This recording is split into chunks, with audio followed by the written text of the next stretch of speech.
Hola, muy buenas, amados hermanos y hermanas. Es un gusto estar nuevamente con ustedes y vamos por la clase 19 de la segunda venida de Cristo. Entonces, como sabemos, esta clase es realmente muy linda, es importante, no hemos avanzado mucho, en realidad estamos un poquito atrasados, pero no es porque estemos atrasados porque vayamos con alguien al unísono en cuanto a esto, sino porque nos estamos tomando el tiempo para hacer la clase realmente como ustedes les puede quedar mejor y la pueden entender mejor. Así que estoy muy contenta. Como siempre, vamos a iniciar con una oración. Vamos a darle gracias al Señor por todas las cosas que Él nos da. Padre bendito, alabamos tu nombre en esta hora y te damos las gracias. Eres bueno, Señor, y tu misericordia es para siempre. Gracias porque nos cuidas, nos guardas, nos proteges. Sobre todo, Señor, porque siempre estás pendiente de nosotros. Gracias, Señor, por tu Santo Espíritu que nos guía a toda verdad. Ayúdanos, Señor, a que esto sea para tu honra y tu gloria y que lo que se diga sea realmente lo que tú quieres que se diga y que mi boca, Señor, sea sellada por ti. Y hay algo que yo puedo decir y que no es agradable. Gracias, Padre Santo, te doy en el nombre de Cristo Jesús. Amén. Ok, vamos a empezar entonces con la clase de una vez. No sé cuánto vamos a tardar, si una hora, pero prefiero iniciar de una vez para ir ganando un poquito más de tiempo. La iglesia, seguimos con la iglesia de Tiatira. Esta es una de las últimas iglesias ya que estamos viendo, entonces vamos con la iglesia de Tiatira. Apocalipsis 2:18, donde estamos.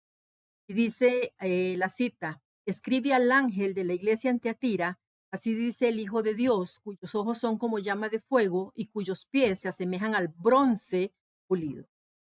Como es el caso, hermanos, ustedes lo saben, de la iglesia de Esmirna, la Biblia realmente no registra nada acerca de la fundación de la iglesia de Tiatira. Si nosotros buscamos cuándo fue su fundación, como podemos sacarla con Pérgamo, con las otras iglesias, pero con Tiatira no aparece nada. Em, ¿Recuerdan la cita de Hechos 16:14? Dice que había una mujer llamada Lidia, vendedora de púrpura de la ciudad de Tiatira. Lidia era de Tiatira, que adoraba a Dios. Cuando ella y su familia fueron bautizados, suplicante nos dijo, esto Pablo eh, es el que está hablando, o el escritor de Hechos, más bien es Lucas. La forma en que se escribe Hechos, eh, se sabe que es Lucas. Entonces, Lucas aquí está escribiendo y habla de esta mujer, de Lidia. ¿Se acuerdan que era vendedora de púrpura?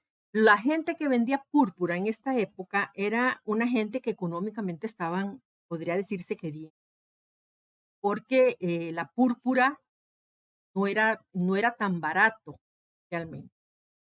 Entonces, ella vendía en esa ciudad púrpura.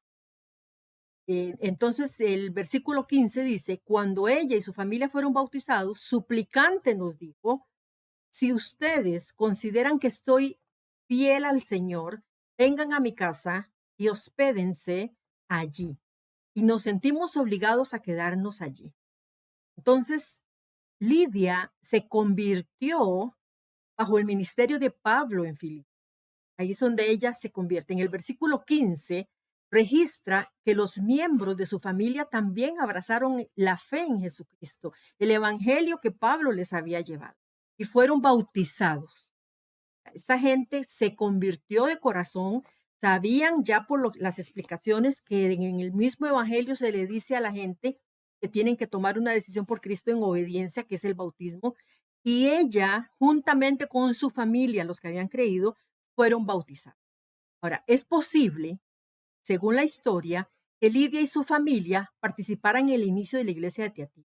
Es muy, muy, muy posible. Los eruditos y los historiadores eclesiásticos siempre han dado a conocer que esta iglesia, una de las de los primeros miembros que estaban era posiblemente Lidia y la familia de Lidia.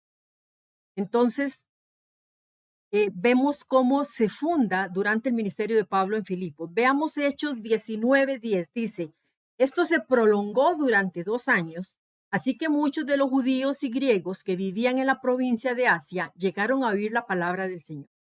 Ahora, la iglesia de Tiatira fue descuidada desde el principio por haber permitido el mal desde el comienzo.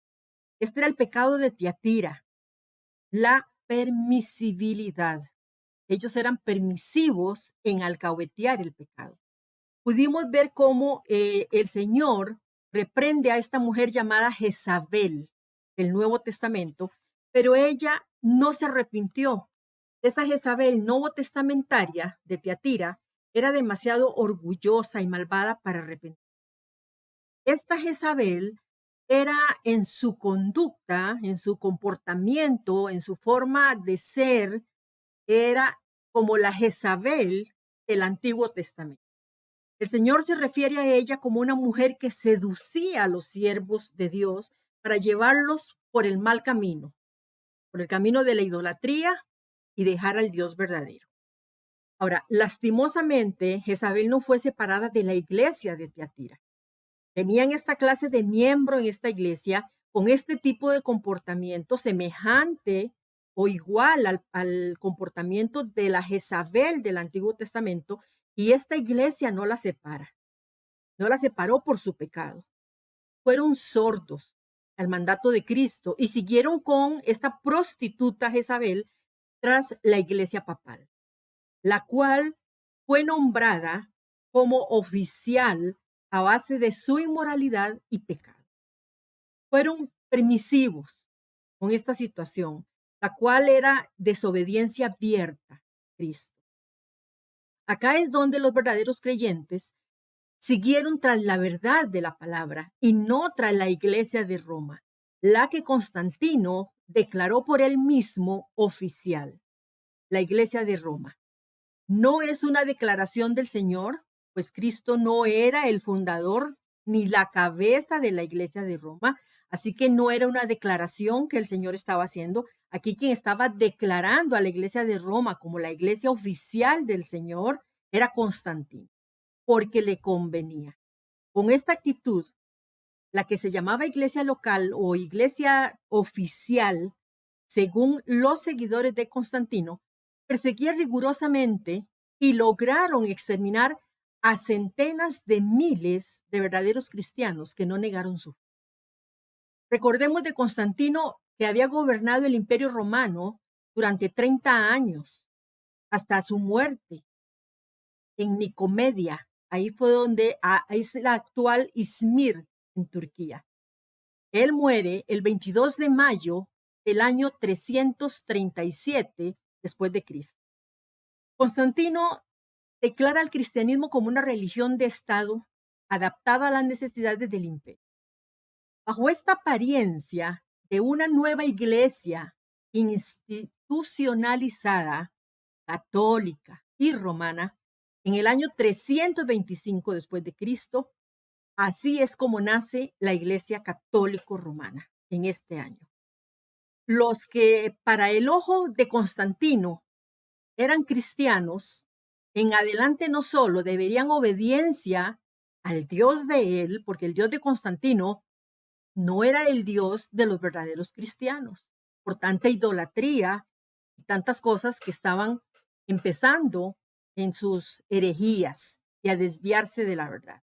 Entonces, no solo debían obediencia al Dios de Constantino, sino también al emperador. Ahora, paradójicamente, con el devenir de los siglos, acabaron siendo los monarcas que se decían cristianos quienes tuvieron que rendirle obediencia a los papas, herederos de los antiguos Césares, porque así fue, y someterse a su voluntad. Ahora, Constantino, tras haberse desembarazado de todos estos rivales políticos, porque era lo que él tenía, el mismo Constantino convocó el primer concilio ecuménico en la ciudad asiática de Nicea, Bitinia, hoy también en Turquía. en el año 325, que legalizó la práctica del cristianismo en el Imperio Romano. Los historiadores desde Lactancio y Eusebio de Cesarea hasta nuestros días presentan a Constantino como el primer emperador que se dijo que era cristiano, aunque vivió como un firme pagano. Eso fue lo que la idea que Constantino mismo, por su testimonio, dio a estos dos historiadores. Constantino lo dijo que era cristiano, pero ellos dicen vivió como un pagano. Y no se bautizó hasta encontrarse en su lecho de muerte. Se dice que sus colaboradores y allegados le temían tanto a Constantino, oigan bien esto, que nadie se atrevió a tocar el cadáver hasta que hubieron transcurrido 7 días. Imagínense ustedes, Constantino ahí, nadie se atrevía a acercar. Entonces, hermanos, volvamos nuevamente a esta mujer pagana. Ella es una adúltera. Hipócritamente, ella aparentaba que veneraba a Cristo, pero todo su corazón se unió al mundo y al paganismo, viviendo con todo lo pagano. Algunos creyentes de Tiatira toleraban semejante descaro de Jezabel. O sea, se lo permitían. Ellos, como miembros de la iglesia, tenían toda autoridad para haberla puesto en disciplina y haberla disciplinado, quitándola de la iglesia, y no lo hicieron. Entonces, ¿qué es lo que lograba Jezabel con esta actitud? Y los cristianos de esta iglesia del Señor, que no tomaban y eran permisivos y no tomaban acción contra el comportamiento de Jezabel, entonces lo que hizo fue fortalecer a la iglesia católica, a la iglesia papal, en sus pecados. Y así esta iglesia católica romana, hasta la fecha, se considera ella misma, se oye, y ustedes lo saben, ella misma se considera que es la única portadora de las verdades de Dios. Si usted está fuera de ahí, usted no está dentro de los parámetros que ellos establecen como para que usted pueda llegar a ser salvo. Porque ellos hablan de que la salvación es por estar en la iglesia, no por estar en Cristo. Y ese es el problema. Entonces, esto es lo que ellos han enseñado y a través del tiempo la gente se lo ha creído. Entonces, vemos que aquí la situación se pone muy difícil. Entonces, ella se considera ser la única portadora de las verdades de Dios. Cuando más bien, si nosotros vemos lo que la historia y lo que la Iglesia Católica Romana hasta el día de hoy practica, ha sido nada más enseñar a desobedecer a Dios. Con sus nuevas leyes, con su herejía, porque imponen sus leyes, y hacer los más grandes idólatras de todos los tiempos. Nunca fueron la iglesia verdadera del Señor.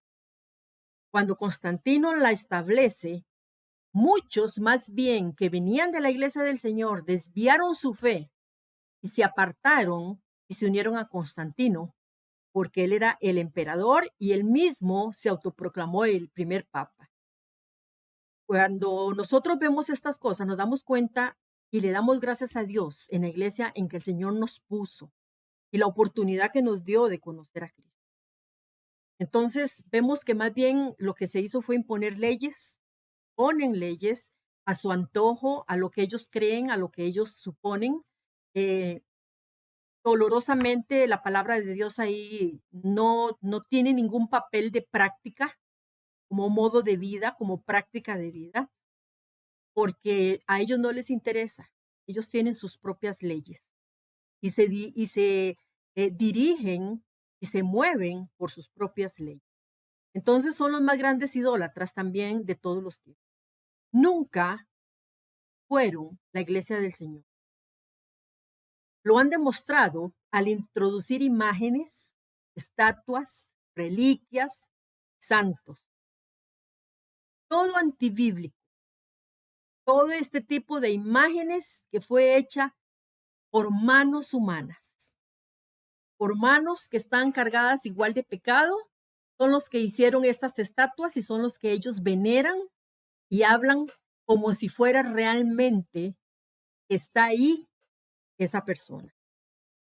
Y recuerden que hay algo que es muy cierto y la Biblia lo establece, que detrás de cada imagen hay un demonio. Y eso yo espero que ustedes no lo olviden, tengan en cuenta. Entonces, todo es antibíblico. En el año 754 después de Cristo, 300 obispos condenaron y lucharon por quitarle exaltación a las imágenes, lográndose quitarlas, pero solamente se lograron quitar por 33 años. Después de la aristocracia, Irene, la emperatriz griega, en el concilio de Niceto, nuevamente en la iglesia papal, introdujo el culto otra vez a las imágenes. Y queda por un tiempo otra vez, lo vuelven a quitar, vuelven otra vez a introducirlo, y entonces hasta el día de hoy ha estado el culto a las imágenes. Luchaban por destruir a cada hombre de Dios. La Iglesia Católica Romana, desde el principio, esa fue su lucha. Y se destacó especialmente la Iglesia Católica Romana persiguiendo a todos los santos mediante los horrores de la llamada Santa Inquisición, de la cual yo sé que todos ustedes han escuchado en algún momento.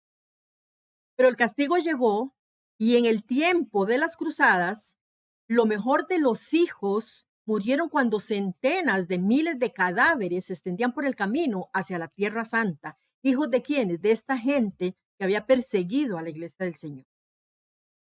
Bendito sea el Señor por los fieles creyentes en Cristo, que hasta hoy han luchado por su propia sangre, por perpetuar la verdad del Evangelio de Jesús, defendiendo la sana doctrina y pagando el precio de ser perseguidos. Ellos eran la iglesia verdadera de Cristo. Ellos pues fueron los que siguieron abriendo camino y hasta el día de hoy se arriesgaban y se siguen arriesgando personas por la verdad. No les importa el precio que tengan que pagar. Entonces, ellos eran la iglesia verdadera y hasta nuestros días solo una iglesia verdadera hay. Entonces, eh, estas personas no cedían ante ninguna tentación, eran cristianos de corazón, de verdad, para ellos esto era sumamente importante, el ser verdaderos hijos de Dios. Para ellos tenía un aprecio realmente grande. Y ellos no cedían ante ninguna tentación o ante alguna desobediencia. Ellos eso lo tenían muy claro. No desobedecían. Ellos seguían luchando, seguían luchando y pagaban pues pagaban el precio de ser perseguidos, pagaban el precio de, de que los maltrataran, de que los torturaran, de que hicieran más de una cosa con ellos, pero aún así, con toda esta restricción que había impuesto el imperio, sigue la iglesia del Señor en pie hasta nuestro. En la iglesia papal y oficial, que es oficial pero por hombres, no oficial por Dios, llamada la Iglesia Católica Romana, sigue señoreando Jesús hasta el día de hoy, en la que se describe como la gran ramera. Vamos a entrar a ver un momentito la ciudad de Tiatira. Apocalipsis 2:18. Vamos a ver la parte B, que es lo que nos interesa ver en esta parte B de la iglesia de Tiatira. Entonces, en la parte B dice, así dice el Hijo de Dios, cuyos ojos son como llama de fuego y cuyos pies se asemejan al bronce pulido. Entonces, estamos viendo que aquí el Señor se describe como alguien que trae juicio. Ahora, desde Pérgamo, la más septentrional de las 7 ciudades, el camino romano tenía una desviación al este y luego al sudeste, hacia la ciudad de Tiatira, a una distancia de unos 46 kilómetros más o menos. La ciudad de Teatira estaba situada en un gran valle de norte a sur, que unía a los valles de los ríos Caico y el río Hermo. A diferencia de Esmirna o de Pérgamo, Teatira se construyó en un país relativamente llano y estaba desprovisto de una acrópolis. La ausencia de estas fortificaciones, porque no habían fortificaciones naturales, como en las otras iglesias que vimos en sus lugares donde fueron construidas, no habían fortificaciones naturales en la ciudad de Teatira. Desempeñaría una función importantísima, hermanos, en la historia de Teatira. En la historia, porque vamos a ver por qué es que llega a tener esa función tan importante de no tener una fortificación. A la ciudad de Teatira la fundó uno de los sucesores de Alejandro Magno, Seleuco Nicanor. Ese fue el que funda la ciudad de Teatira como un puesto militar para guardar la carretera que iba de norte a sur. Luego hubo un cambio y vino a estar bajo el control de Lisímaco, quien gobernó en Pérgamo también. La ciudad de Teatira era la puerta a Pérgamo. Y la tarea de los defensores de Teatira era demorar a los atacantes y de esta forma ganar tiempo para Pérgamo. Ahora, lamentablemente, como Teatira no tenía defensas naturales, la guarnición que había allí no podía esperar resistir por mucho tiempo. Estaba realmente desprovista de cuidado como ciudad. Entonces, no tenían nada de defensa natural, algo que les costara. Lamentablemente, entonces, como no habían defensas, pues era fácilmente que esta ciudad fuera invadida, la ciudad de Teatira. Así que la ciudad fue varias veces em, destruida y vuelta a reconstruir en varias oportunidades. Ahora, las escasas referencias a Tiatira en la literatura antigua, por lo general, describen su conquista por un ejército invasor. La ciudad fue habitada por colonos macedonios y eso fue parte de la invasión que ellos tuvieron. Actualmente, en ese lugar donde estuvo la ciudad de Teatira, se encuentra la ciudad de nombre Atizar. Esa es la ciudad que está ahorita, con aproximadamente 35,000 habitantes, que es el lugar donde estuvo la ciudad de Teatira. La palabra Teatira significa actividad en el ofrecimiento de víctimas. Qué nombre más terrible. Eso es lo que significaba ese nombre, actividad en el ofrecimiento de víctimas.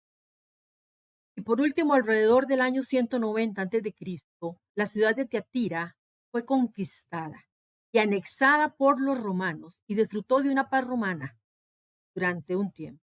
La ciudad entonces empezó a florecer, llegó a ser realmente un centro comercial, su ubicación en la carretera principal de norte a sur, que anteriormente había sido un problema, ahora llegó a ser algo bueno para la ciudad de Teatira.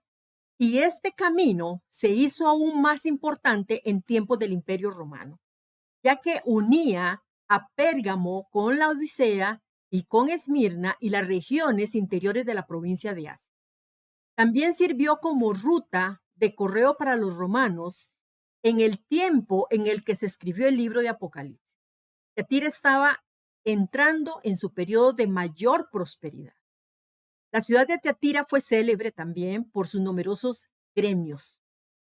Más o menos el equivalente de los sindicatos, para que ustedes puedan tener una idea, hermano, más o menos era el equivalente de los sindicatos obreros de la actualidad. Al día de hoy, muchas empresas y el gobierno, empresas públicas, arman sus sindicatos. Pues algo así era lo que había en la ciudad de Teatira, pero lo conocían como gremios. La principal industria de Teatira era la producción de lana y de artículos teñidos, sobre todo teñidos de púrpura. ¿Se acuerda que lo vimos al principio con Lidia? Ok, eran teñidos con tinte de púrpura que se extraía de la raíz de un tipo de planta. pero inscripciones mencionan también gremios de trabajadores que habían ahí en la ciudad de Tiatira y ellos trabajaban, eran trabajadores de lino, fabricantes de prendas exteriores, tintoreros, los que trabajaban el cuero también, curtidores, alfareros, había panaderos, comerciantes de esclavos y herreros que trabajaban el bronce.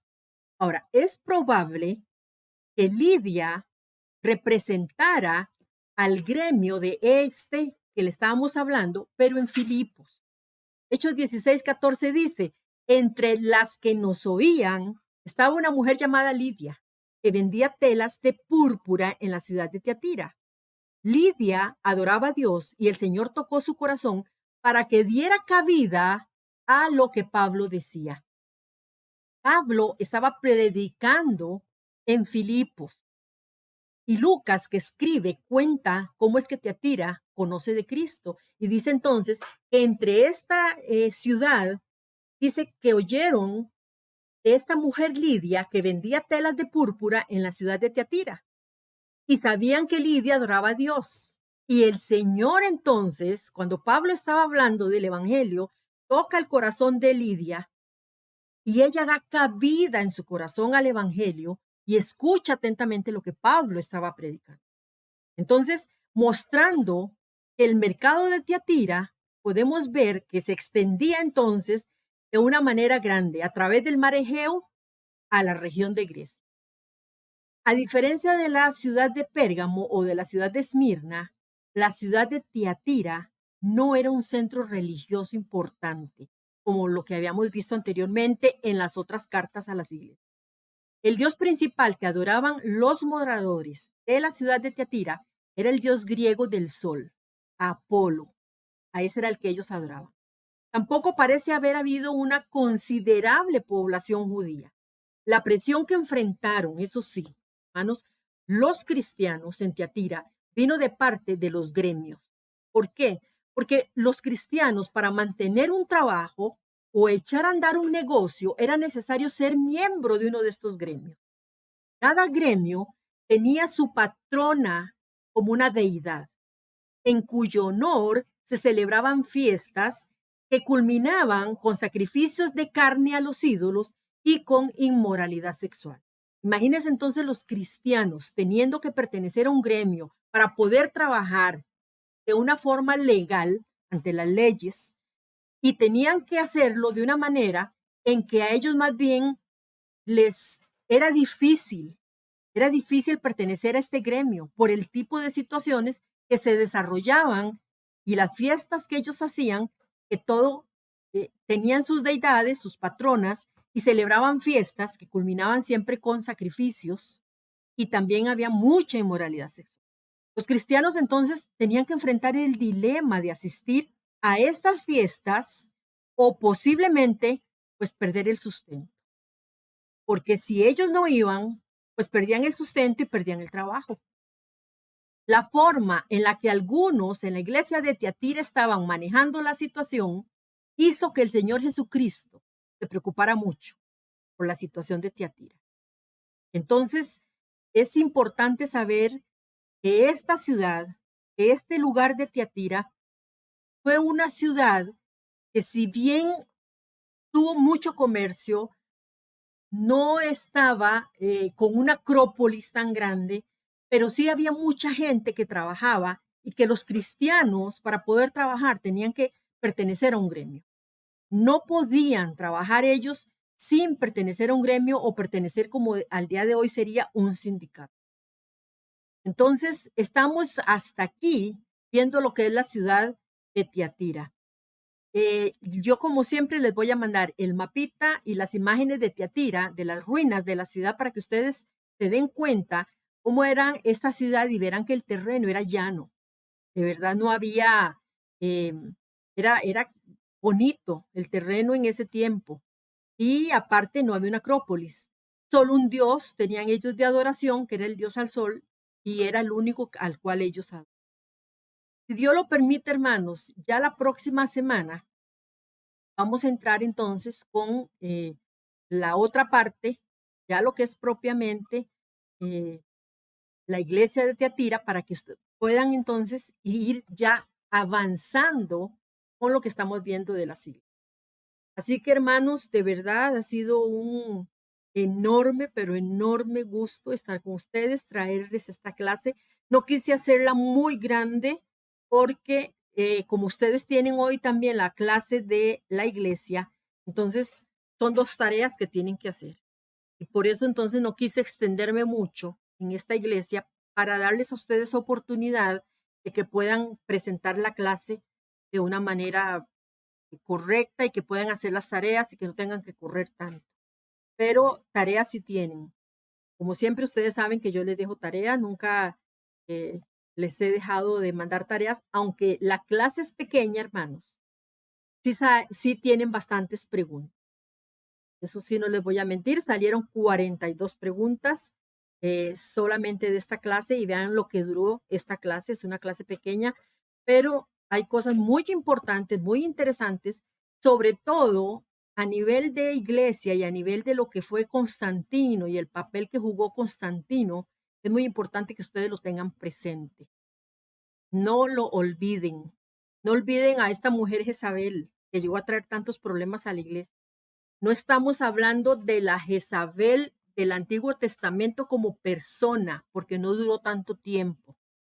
Recuerden que es un personaje de manera, el nombre que el Señor le pone es un nombre simbólico, es representando que su comportamiento era el mismo comportamiento que mantenía la Jezabel del Antiguo Testamento y que usted también saben cómo murió. Así que, hermanos, hasta aquí quedamos con la clase del día de hoy. Y si Dios lo permite, estaremos de hoy en 8 días nuevamente con la clase número 20. Así que yo espero que puedan hacer las 2 lecciones, que puedan hacer las 2 tareas y cualquier duda que tengan, cualquier cosa que tengan que preguntarme, sabe que pueden hacerlo con confianza. Yo les estaré respondiendo. Así que hermanos, un fuerte abrazo. Como siempre vamos a terminar con una oración. Padre bendito, alabado sea tu nombre en esta hora. Te bendecimos y te agradecemos la oportunidad preciosa que nos diste de poder escuchar una vez más tu palabra, de conocer de tu palabra, de saber que tú eres un Dios de justicia, un Dios santo, que no tolera el pecado, no tolera, Señor, que seamos nosotros permisivos con el pecado y que esto nos trae entonces a nosotros, Señor, mucho de lo cual tenemos que seguir aprendiendo y poner en práctica para cada día ser las personas que tú quieres que seamos, que nos parezcamos más a nuestro Señor Jesucristo. Gracias por cada hogar representado, Señor. Ayuda a los que están en estas clases para que las puedan hacer, para que las puedan terminar, para que puedan quedar cosas claras y si tienen alguna duda, que tengan confianza en preguntar. Gracias, Señor, te damos por esta noche. Guárdanos y cuídanos. Y, Señor, te damos las gracias por tu amor, por todo lo que tú nos das y por ser Dios. Tan solo por ser Dios te damos las gracias. Bendito y alabado sea tu nombre. Líbranos, Señor, a todos de esta pandemia. Guarda tus hijos. Te lo pedimos y te damos las gracias en Cristo Jesús. Amén y amén. Así que, hermanos, es un gusto haber estado con ustedes. De verdad, espero que nos podamos ver, si Dios lo permite, la otra semana, si no es que el Señor llama o nosotros. Entonces, nos vemos la próxima semana, si Dios lo permite, con la clase número 20. La otra semana no tenemos clase de iglesia hasta la que sigue, con la lección 8. Y entonces podemos hacer la de la otra semana un poquito. Así que el Señor les bendiga a todos. Un fuerte abrazo a la distancia y nos estaremos viendo. Bendiciones.